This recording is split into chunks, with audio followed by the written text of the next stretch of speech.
Welcome to A Brief History Conspiracy. This week, theories of Atlantis. If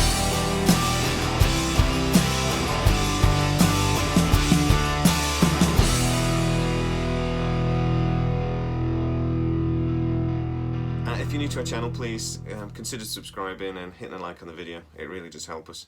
And so this week we're continuing looking at Atlantis. Yep. We're going to start off with Ignatius Donnelly. Plato wrote the initial story of Atlantis, yes, like we discussed in the last episode, but this guy modernised it. He did the modern... Yeah, I suppose he was, he brought it into the modern world and perhaps influenced some leaders to look into the theory and perhaps search for... He was the first one to talk about the Atlanteans potentially being advanced as well, and like even maybe like more technologically advanced than us today, possibly. Yeah. So, you know, all those Disney movies and things inspired by this guy. It was 1882. He published his Atlantis, the Antediluvian World. So, antediluvian. Well, between the time of Adam and Eve and the great flood of Noah. It's that period where we were all evil. So, yeah, but this guy also, when he wrote about it, he said that the Atlanteans were possibly the this Ayrian race, and like the race that was perfect and godlike and all this sort of thing. And right. It slowly become corrupt by interbreeding and what have you. And but it was this Aryan race that the Nazis really ran with. Yes. So, thank you, Ignatius, for that one.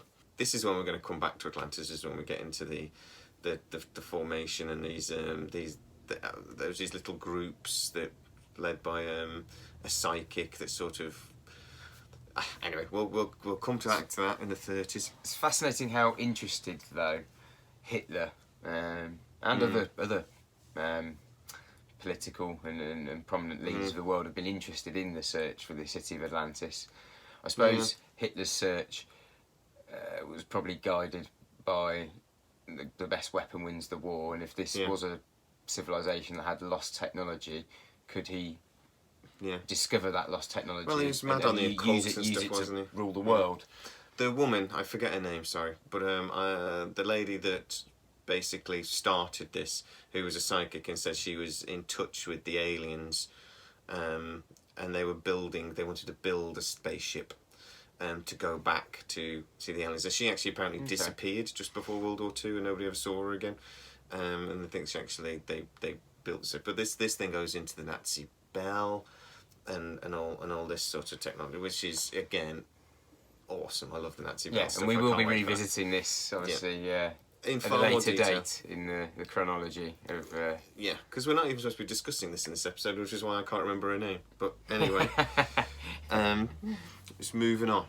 So there's lots of... So yeah, he came out with the sort of modern day version of this Atlantis story, and he was a congressman in the American government. So he was not a stupid guy. He wrote lots of books.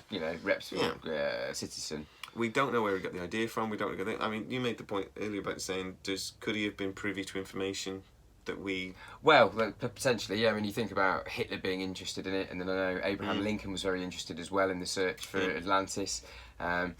Possibly, well, certainly in Lincoln's case, not off the back of Donnelly's book, but Hitler certainly probably was off the back of Donnelly's book. He seems to have inspired all that. So. There's been a lot of characters through history that have been interested. In the search for Atlantis, so perhaps they're privy to some information at the higher levels of society that we're not. We do know that that's what the elites have probably been doing for centuries, if not millennia, is keeping secrets. Information is power, or knowledge is power, and information. Well, we discussed there's these libraries all over the world that we don't have, that are private, that we don't have access to, like the Vatican. Yes. God, what I would give for a day in the Vatican Vault. Yeah, unrestricted access to the Vatican Vault. It's that joke, isn't it, about the first page of the Bible is actually that it's like a disclaimer you have in like fictional book thing. It's like the characters and representations in this book are not to be taken, are not linked to any real thing. That's the Vatican. Have all been exaggerated for entertainment purposes. Yes, this is entertainment purposes and should not be taken seriously in any way. So yeah, I mean the thing I think about the Vatican Library Yeah. is that anybody that goes to the library, they have to have the title of the book they want to read. Mm-hmm. They're limited by how long they're allowed to read. They think if they then find something, they think, oh, that other book would be useful. They're not allowed to do that. They have to come back up and put in another request to go to the library. So, and is there a catalogue of the books that they even have in the library? Not really. To know what to request. Therefore, if there are hidden books, you don't even know that those books exist. And there is a section that nobody's allowed in. It's like there's like a forbidden section, like Hogwarts at the Harry Potter movies. There's a forbidden section, and that is a section I would like to get into. Does the Pope get unrestricted access? I should imagine so, but I'd learn Latin for that shit. No, I'd learn Latin and become the Pope just to get into the vault. Become the Pope. You can have a life of pretending to be a Catholic just to get into the Vatican Vault. Yeah. Oh yeah. It's a long game, that one. That is a long game. That's a long con. That is a long con. Yeah. But it's like, there's lots of other people that have written about Atlantis and have these different theories. There's the Antarctica theory. Yes. Charles Hopgood was a big proponent of this, and he talked about Adamites, which is like the people before Adam. Yep. Again, kind of aliens. It seems to be a running theme that aliens or hybrid aliens and things. I mean, if we're going back to the Anunnaki, these Adamites sound a lot like the Anunnaki to me. They do. And they're supposed to be giants as well. These Adamites are supposed to be giants as well. So that's like, okay. Yeah, but Charles Hopgood was a big proponent of this crustal slip, wasn't he? And Antarctica. Yeah, and with that crystal slip, you could have Antarctica in a more temperate zone at some point in the past. So with his theory, I could understand on the back of that crystal displacement theory why he'd also potentially believe that there could be a lost city in Antarctica. Yeah. Exactly, and then I mean, when we see images that look like there are pyramids in Antarctica and things like this, don't they? Doesn't quite fit with Plato's story though of the lost city of Atlantis, unless it's like an island off Antarctica.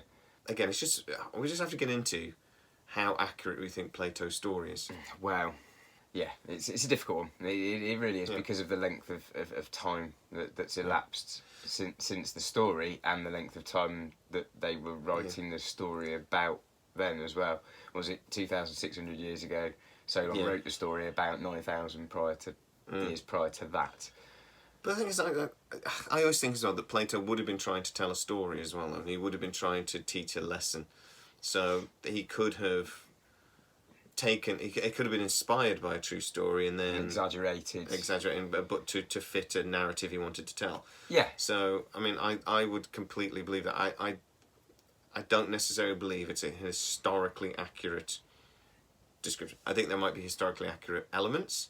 Yes. But again, like I think we mentioned in the last thing about the Bible, that the Bible has historical accuracy, but then there is their myth, and things. People try when there's bits people don't quite understand. They try to fill in the gaps. He may have had an historical accurate story that he took and he embellished upon. Yeah, no, it's very, very reasonable. We do that a lot, and we see that a lot in our culture today. Yeah. Chinese whispers and exaggeration of things. And even though in modern history, when we have to, I mean, I remember doing my history A level at school, and they were talking about how you cannot take one source. You have to have multiple sources before you can start thinking something might be accurate, because people tell things from their own perspective. They tell things that. There's that old saying that history is written by the winners. This sort of thing as well. Of course. Yeah. And history is a fluid, and truth is a fluid thing that it can be quite hard to grab hold of sometimes, and it's open to interpretation. Yes, and it's perspective and interpretation as well. You're right. Yeah, so and you have to consider the motivation of the person, right? What was motivating him? Yeah, so what you should say, so almost one person's truth is not the same as another person's truth from the same information that's available, because the information's so limited.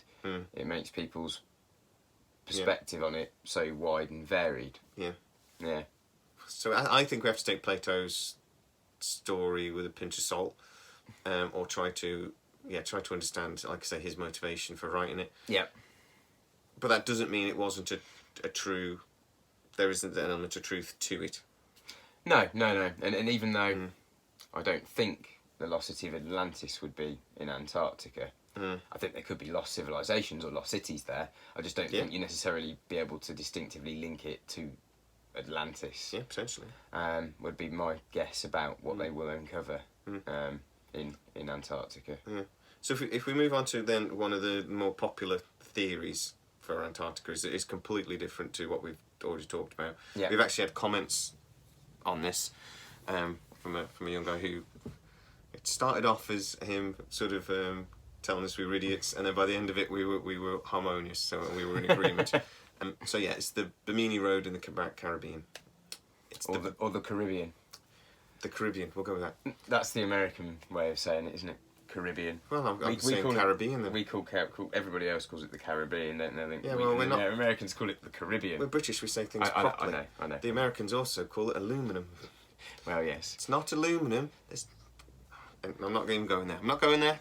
There's another I in there, but by the way, I'm not going there. I actually generally remember seeing an advert years ago, and it was an American talking about the moon buggy.